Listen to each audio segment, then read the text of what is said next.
What's up? HonorHammer26. I'm here to give you my 19th Q&A. If you'd like to send me a Q&A question, please don't hesitate to do so.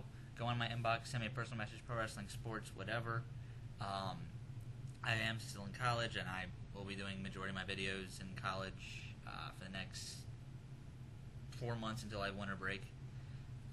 So this is basically the way you're going to see me. I do have 15 minutes now, which is great. And hopefully the sound is better in this video. I know the sound was really low in this one, so I tried turning it up. Hopefully it's not too loud. I'm going to see how good it works. If it doesn't work, if it doesn't work again, I'll try and figure out what I can do, because I'm hoping this works, so I don't have to just continue to fidget with it. So there's that. Link to my Twitter is down there. That's a good way of interacting with me. I've always wanted to plug it, keep plugging it, but I never do. So, down there. See me on Twitter.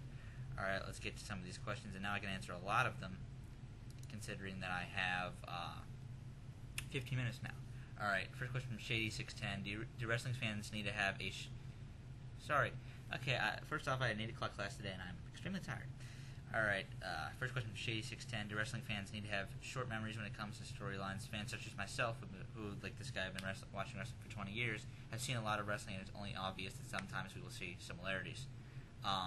For the good things, absolutely you need to have a short-term memory.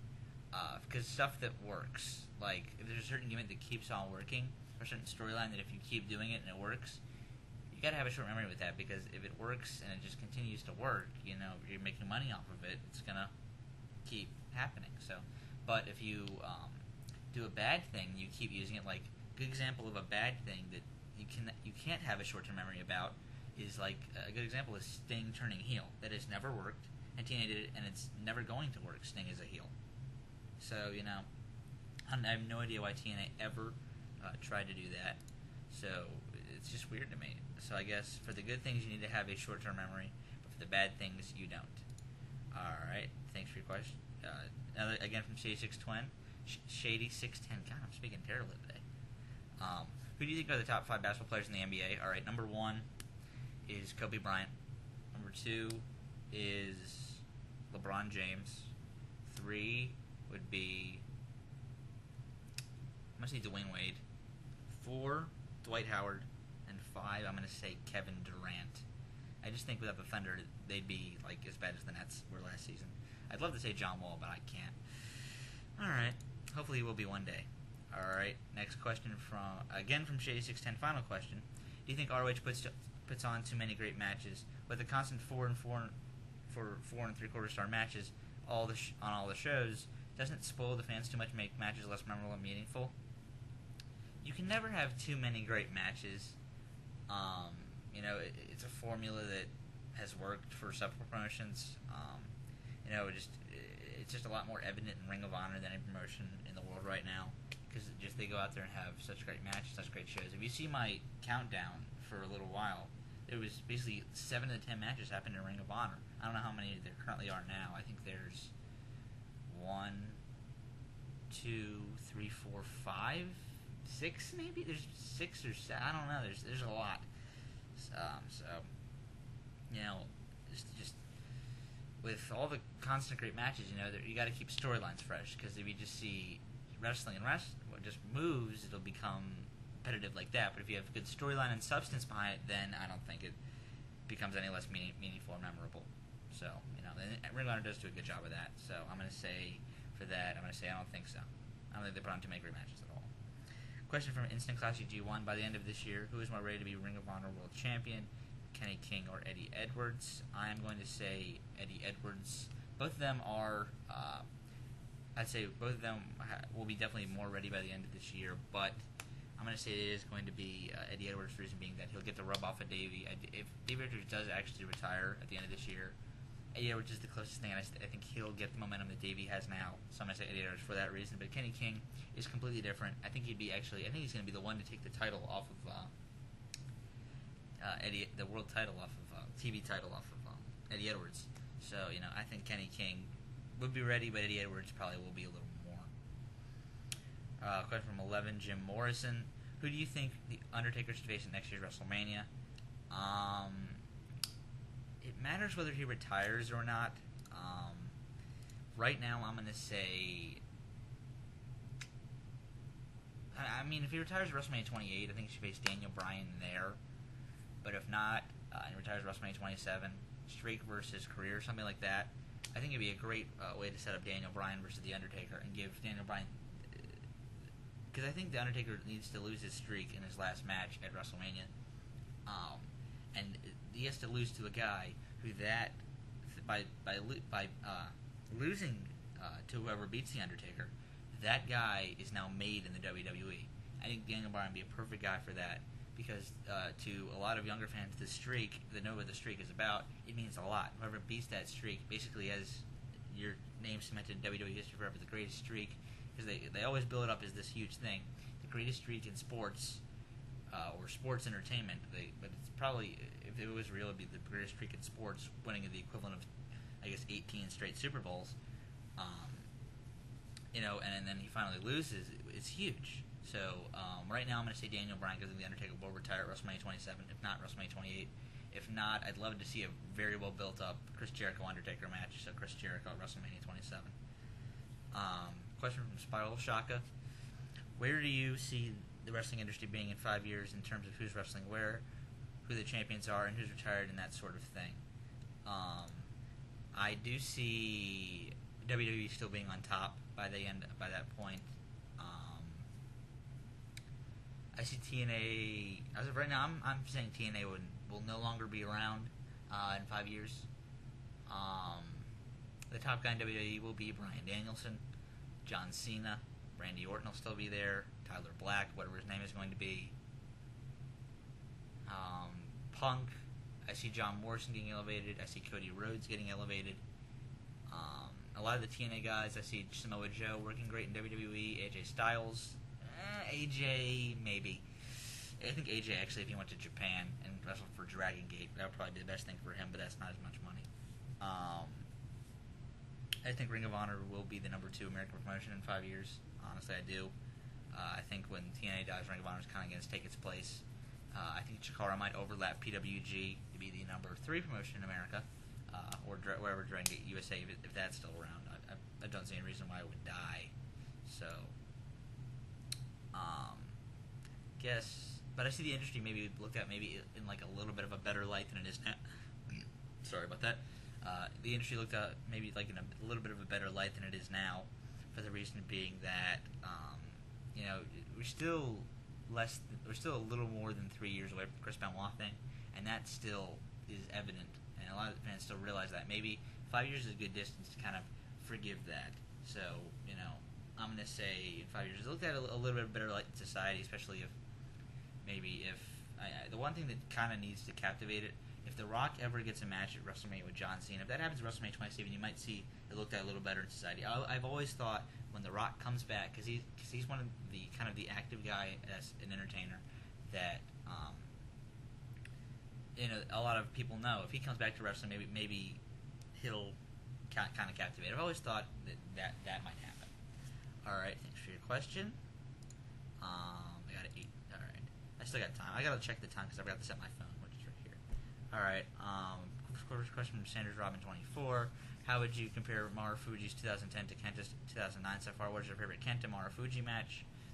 I think Kenta's 2009 is better as of right now, even though Kenta did get injured in October.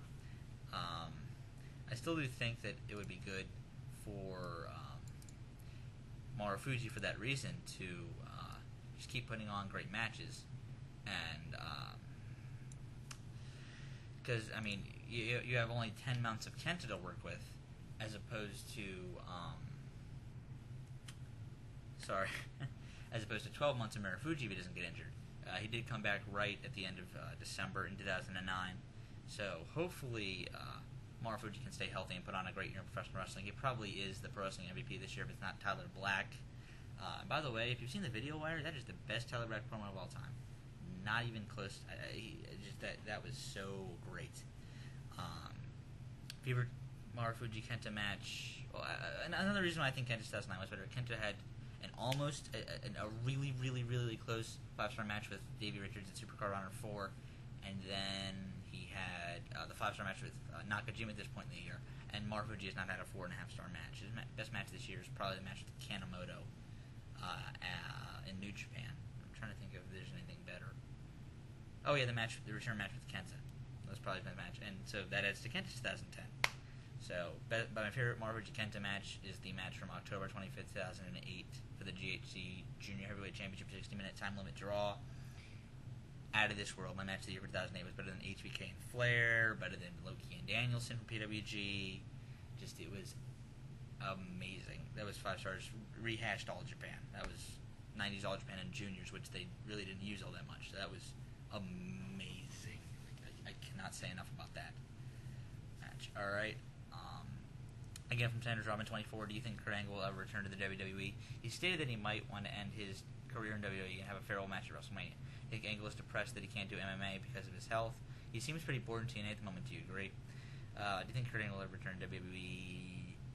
I'm going to say yes, but that's a slight yes, only because of how he left WWE.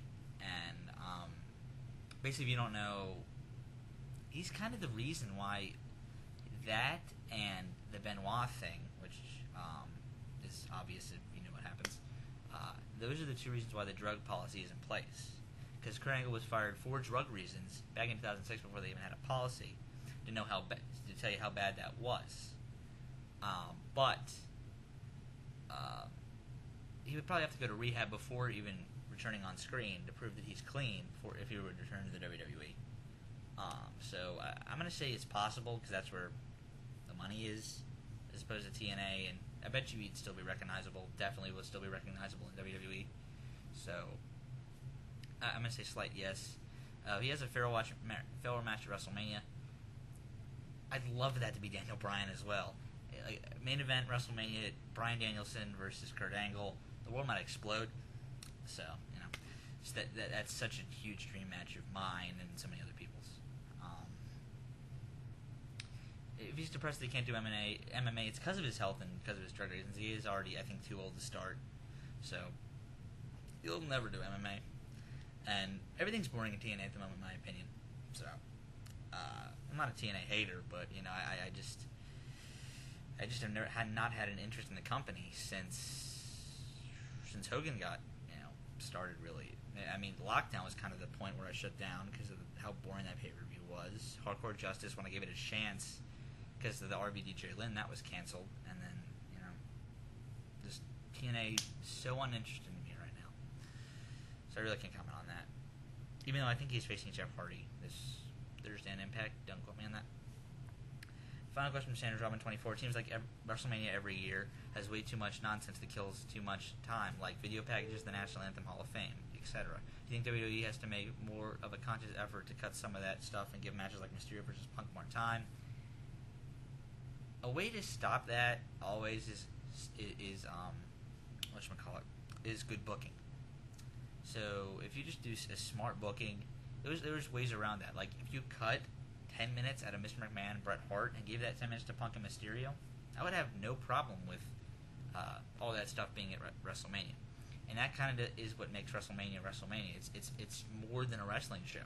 You know, it's an event. Like people outside of that are not wrestling fans name a wrestling event, they're going to say WrestleMania. They know WrestleMania exists. Before I was a wrestling fan, I knew WrestleMania exists because people that I was hung out with in like kindergarten, I still have this memory. Were watching wrestling at the time, and they were telling me about WrestleMania. So I guess that was 13 because it was 1997. And that's it. Actually, that is a true story, by the way.